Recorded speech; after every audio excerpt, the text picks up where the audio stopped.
يا جدعان الحقوني يا جدعان. انت يا ولا وديت الحمار والمعزتين فين؟ الله يخرب بيتك. ياما والله ما خدتهم ياما، ما اعرفش مكانهم فين. هو انا هاخدهم اعمل بهم ايه؟ والله ما انا سايباك، لا هتفضل متعلق كده اهو في الشجره لحد ما يبان لك اصحاب. يا جدعان الحقوني يا جدعان. ياهو. يا ولا انت يا ولا ما تجننيش، وديت المعزتين فين؟ ياما والله ما اعرف مكانهم. هو انت شاكه فيا ليه يعني؟ ما هو مفيش حد غيرك كان بيحط لهم الاكل، وانت اخر واحد داخل لهم، يبقى مين بقى اللي خدهم يا فالح؟ ايوه فعلا هي التهمه موجهه لي ومتلفقه لي، انا مظلوم ياما والله. صبرك عليا، ده انا هخليك تشوف النجوم في عز الظهر. انت هتموت. الحقوني يا جدعان الحقوني. ده انا هفرمك وهبيعك لحمه مفرومه. الحقوني يا جدعان، عايزه تعمل مني كفته، الحقوني. انا عايزاك بقى تفضل تصرخ كده طول الوقت، خليك كده بقى متشعلق فوق من غير اكل ولا شرب ولا صنعه ولا مرعى. ابوس ايدك ياما، ابوس ايدك يا امي، يا ست الحنانه يا حنانه، انت نزليني. عايزني انزلك؟ يبقى تنطق فين البهايم؟ يا ست والله ما ليا دعوه بيهم، ده انا قلت انزل العب كوره ورجعت تاني لقيتهم مسروقين. ايه ده يا جدعان، في ايه؟ الحقني يا عم المحقق، امي هتطلع عيني. في ايه بس يا حاجه؟ مش علاقه الواد كده ليه؟ بصراحه ربنا بقى انا شاكه في الواد ده ان هو اللي سرقهم. الله، طب ايه اللي مخليكي متاكده كده يا حاجه؟ عندك دليل؟ اصل يا باشا مفيش حد غيره كان بينزل ياكل البهايم، هو بس اللي كان بينزل ياكلهم، والمره الوحيده اللي انا نزلت اكلهم فيها هو مرضاش ينزل ياكلهم، يبقى هو اللي خطفهم. اها، عشان كده بقى. شفت بقى سعاده البيت، انا عايزه حقي بقى. انت قاضي اللي مش شعلق فوق، انت ولا ايه يا باشا؟ اخيرا يا باشا انا خدت ورقه هتخرجوني. براءة؟ انت لسه شفت حاجة قدام على التحقيق؟ ها، وبعدين معاك بقى يا احمد، مش ناوي تعترف ولا ايه؟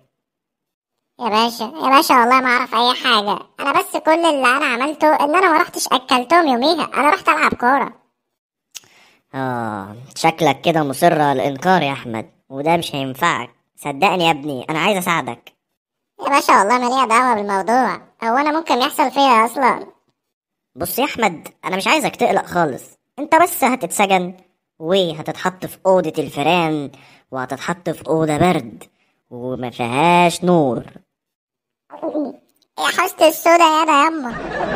انت تعترف والا هوديك هناك حالا. يا باشا والله العظيم ما ليا دعوه يا باشا، انا ما عملتش حاجه يا جدعان صدقوني. صدقني الانكار مش هيفيدك يا احمد. يا باشا انا واحد عبيط واهبل هروح اسرق حمار ومعزتين بالذمه؟ ده كلام يا جدعان.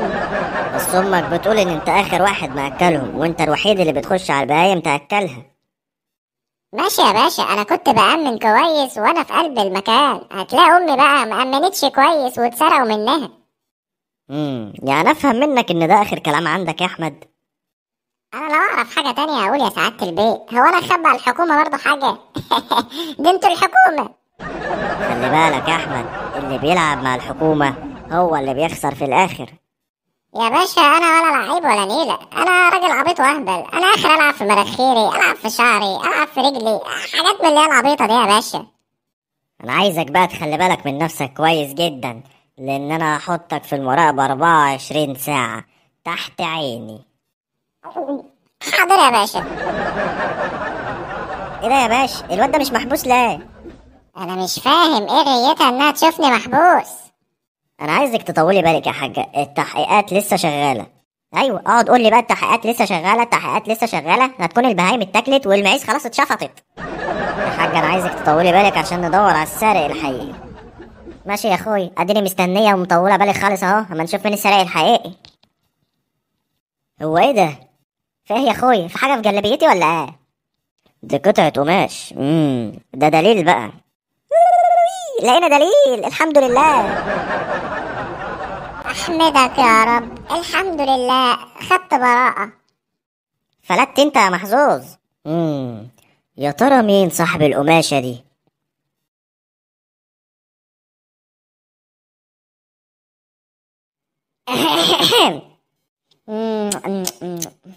منور يا سعادة البيت. اهلا اهلا اهلا اهلا اهلا بيك تاني يا تاني، بتحييك. وحشة صح؟ وحشة، أنا حسيت إنها وحشة يا باشا، حقك عليا. الله معلش يا سعادة الباشا، سؤال كده بس والله لو لبي محيرني. هو انتوا ليه كاتبين على المكتب تتشر مع انه يعني مكتب مباحث؟ المفروض تكتبوا مباحث، امن دولة، حكومة كده يعني. ده عشان التمويه يا حبيبي. ايوه ايوه ايوه ايوه ايوه صح كده تمويه، ايوه. والله يا باشا انا استريحت لك قوي، انا بعتبرك زي اخويا الكبير، صحابي يعني. اطلب لنا بقى كده 2 ليمون ولا حاجة. انت اتجننت؟ فوق لنفسك، انت قاعد قدام الضابط، يبقى لازم تقعد باحترام وادب، وما تفتحش بقك خالص غير لما انا اقولك. لو سمحت يا سعادة الباشا، محدش يزعق لي كده، لما حد بيزعق لي كده بعمل حمام على نفسي. طيب يا سيدي هدى اعصابك، ما تزعلش. لا انا زعلان منك، ما تكلمنيش، انا زعلان منك قوي. امسح دموعك دي بقى وركز معايا كويس عشان ما احطكش في الحبس. سؤال بس يا سعادة الباشا، هو الحبس ده فيه اكل؟ في اكل، عيش وحلاوة بس. ايه ده بجد؟ والله انا موافق، يلا خدوني احبسوني. اشمعنى بقى يا سيدي؟ اصل الواحد يا سعادة البيه معدته مششت من كتر المرتة اللي بياكلها. ركز بقى معايا كويس، مين اللي سرق الحمار والمعزتين؟ ايوه مين بقى يا سعادة الباشا؟ ايوه مين بقى؟ انا بسألك مين؟ ايوه بقى يا باشا مين؟ لو جدع قول. يا عم انت مصمم تجنني، انا اللي بسألك مين اللي سرق الحمار والمعزتين. ايوه انت بتسألني؟ ايوه. الله يفتح عليك، مين بقى اللي سرقهم؟ مين بقى اللي سرقهم يا واد يا عادل؟ مين دي فزورة دي. ايوه عرفت، العجل في بطن امه. احنا هنهزر؟ انت اللي سرقتهم صح؟ لو سمحت يا سعادة الباشا، قلت لك محدش يزعلك ده عشان بخاف وبعمل حمام على نفسي. طيب يا سيدي ما تخافش، بس انت ابوس ايدك. لا انا مش هتكلم، مش هقول حاجة، انا مخصمك. يا رب خلصني من البلاوي اللي انا قاعد معاها دي، امين. اسمع اما اقولك، انت لو اتحبست هيتحكم عليك بالاعدام، فانت لازم تقولي الحقيقة بسرعة. اعدام؟ لا يا بمشاني، انا ما عملتش حاجة. امال حتة القماشة اللي شبه الجلابية بتاعتك دي اللي كانت هناك في مسرح الجريمة كانت بتعمل ايه؟ مسرح الجريمة؟ هي كانت في مسرح الجريمة بتعمل ايه؟ يمكن كانت بتمثل ولا حاجة. يا مرار الطفح يعني، حتة قماشة هتمثل؟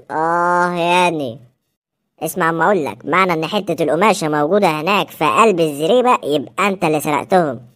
لا يا باشا، انا فاهمك كل حاجة بالظبط. اصل يا باشا الحمار اللي هم سارقينه من عندي دوت كان بيحبني قوي، وكان بيحب يقعد يعضعض في الجلابيه بتاعتي، فعشان كده تلاقي حته كانت في بقه وقعت هناك ولا حاجه. يعني افهم من كده ان انت مالكش علاقه بالموضوع خالص ومش انت اللي سرقتهم؟ لا يا باشا خالص، انا ماليش دعوه بالموضوع. اوعى تكون بتكذب عليا. طب بالذمه ده اسمه كلام؟ في حد يضحك على الحكومه؟ ما تعرفش بقى مين اللي سرقهم او تشك في حد ان هو سرقهم؟ ايوه يا باشا، مفيش غيره، محروس بتاع المعيز، اصله كان بيبص للمعيز قوي وكان مديهم معزتين وعليهم عرض. كان عامل عرض. اهلا يا حاج محروس، منور. اهلا بك يا سعادة البيه، ممكن اعرف انا بعمل ايه هنا؟ طبعا لازم تعرف انت بتعمل ايه هنا. احنا هنا بنحقق في قضية خطف. ياه، قضية خطف؟ لا حول ولا قوة الا بالله، ده مين اللي اتخطف ده يا بيه؟ الست اللي اسمها ام عبير كانت شارية منك معزتين، المعزتين اتخطفوا والحمار اللي كانت شارياه. لا حول ولا قوة الا بالله، هم ولاد الحرام اللي سرقوا الحاجة دي، الله يسامحهم بقى. يلا لا حول ولا قوة الا بالله، ملهاش نصيب فيهم يا بيه. اعترف يا محروس، انت اللي سرقت المعيز. ايه بتقول ايه؟ انا اللي سرقت المعيز؟ انت بتقول عليا حرامي؟ روق بس يا محروس، ده انا بسألك. اسمع يا سعادة البيه، احنا ناس صعايدة ودمنا حامي واخلاقنا دي فوق، احنا ما بنسرقوش. بس عادل ابن عمك قال ان انت ممكن تكون اللي سرقتهم. يا باشا انا وعادل ابن عمي في خلاف بينا وبين بعض، عشان كده ما بيحبنيش واكيد هيبلغ عني. عشان كده بقى بلغ عنك. تمام.